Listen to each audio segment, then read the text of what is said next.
बरीच कामं आहेत घरात आणि कामं होतच राहणार आहेत. नमस्कार मंडळी, मी आहे रोशनी आणि आज बाळासोबत मला मनसोक्त खेळायचं आहे. काय वाटतं तुम्हाला?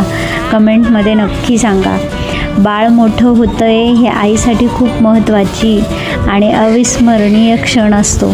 आईसाठीच नाही तर त्या कुटुंबासाठी, पूर्ण कुटुंबासाठीच हा क्षण अविस्मरणीय असतो आणि तो अविस्मरणीय बनवायचा असेल तर बाळासोबत एन्जॉय करा. बाळ खूप त्रास देतं, खूप पसारा करतं, खूप चिडचिड करतं, म्हणून आईनेही चिडचिड केली की घरातल्या सगळ्या व्यक्ती परेशान होत असतात.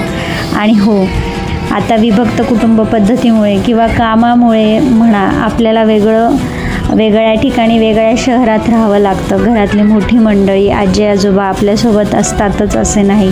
तेव्हा बाळ कसे सांभाळायचे ही चिंता प्रत्येकाला असते आणि त्यात घरातली कामं, परत मोठं बाळ असेल त्याचं आवरणं आणि बऱ्याच काही जबाबदाऱ्या, त्यांच्यामध्ये बाळासोबत खेळणं, बाळासोबत एन्जॉय करणं, बाळासोबत विविध क्षण घालवणं, ह्या गोष्टी राहूनच जातात. आणि मग नंतर वाटतं माझं बाळ केव्हा मोठं झालं, किंवा मी किती चिडचिड करत होती, मी किती चिडत होती बाळावर, किंवा माझं फक्त बाळाला खाऊ घालणं आणि झोपवणं एवढंच रुटीन होतं.